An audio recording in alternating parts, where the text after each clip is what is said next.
알론 머스크 테슬라 최고 경영자 CEO 씨가 한국의 저출산을 언급하며 충격적이고 무서운 수준이라고 말하면서 북한군이 침공 없이 한국을 차지할 수도 있다는 섬뜩한 경고가 나왔습니다. 침공은 오지 않는다. 북한의 장기 통일 전략, 총성 없이 끝나는 전쟁, 서두, 아무 일도 일어나지 않는 전쟁, 아무 일도 일어나지 않고 있습니다. 국경은 열리지 않았고 전차는 움직이지 않았으며 미사일 경보도 울리지 않았습니다. 그러나 역사는 말합니다. 가장 위험한 전쟁은 아무 일도 없는 것처럼 보이는 전쟁이라고 북한은 지금 남침하지 않습니다. 왜냐하면 그럴 필요가 없기 때문입니다. 1장, 북한은 왜 공격하지 않는가? 우리는 오랫동안 북한을 이렇게 상상해 왔습니다. 탱크가 밀려오고 포성이 울리며 서울을 향해 진격하는 군대. 그러나 그것은 1950년의 기억입니다. 지금의 북한은 그 전쟁을 다시 하지 않습니다. 이유는 단순합니다. 전면전은 북한의 패배로 끝난다는 걸 그들 스스로 가장 잘 알고 있기 때문입니다. 미국, 국제사회, 체제 붕괴. 이 모든 리스크를 감수하면서 얻을 수 있는 것은 아무것도 없기 때문입니다. 그래서 북한은 다른 전쟁을 선택했습니다. 싸우지 않는 전쟁 2장, 버티는 국가라는 전략. 1990년대 북한은 이미 한 번 죽었습니다. 굶주림, 붕괴, 탈출. 그러나 그 국가는 끝내 사라지지 않았습니다. 그때 북한이 얻은 교훈은 이것이었습니다. 우리가 먼저 무너지지 않으면 상대는 언젠가 스스로 무너진다. 그래서 북한은 부자가 되지 않아도 좋았습니다. 행복하지 않아도 괜찮았습니다. 중요한 건 단 하나, 존재하는 것. 핵은 이 전략의 보험이었습니다. 쓰지 않기 위한 무기, 시간을 사기 위한 무기. 3장. 북한이 발견한 한국의 약점. 북한은 한국을 바라보며 한 가지 숫자에 주목했습니다. 출산율, 세계 최저, 회복 불가능에 가까운 수치. 한국 사회는 천천히 늙어갔고 젊은 세대는 사라지고 있었습니다. 이건 경제 문제가 아니었습니다. 군대가 사라지고 국가를 지킬 사람이 사라지는 구조, 북한은 깨달았습니다.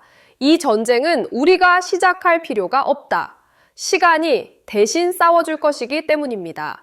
4장 침공 없는 점령 시나리오. 알론 머스크는 이렇게 말했습니다. 그땐 그냥 걸어서 넘어오면 된다. 이 말은 도발이 아니라 계산입니다.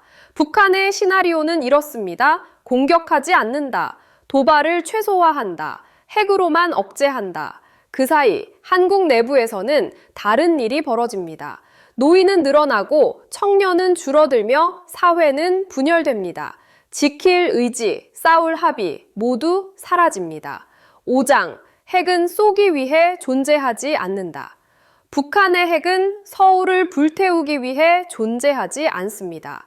그 핵은 결정을 막기 위해 존재합니다. 한국은 선제 대응을 할 수 없고 미국은 확전을 감수할 수 없습니다. 핵은 모든 선택을 지연시킵니다. 그리고 지연은 북한의 가장 강력한 무기입니다. 6장, 가장 위험한 순간. 가장 위험한 순간은 전쟁이 아닙니다. 가장 위험한 순간은 이것입니다. 경제 충격, 정치 마비, 사회적 혼란. 그 순간 북한은 침공하지 않습니다. 대신 말합니다. 질서를 위해 개입한다. 안정을 관리한다. 그 순간 전쟁은 끝납니다.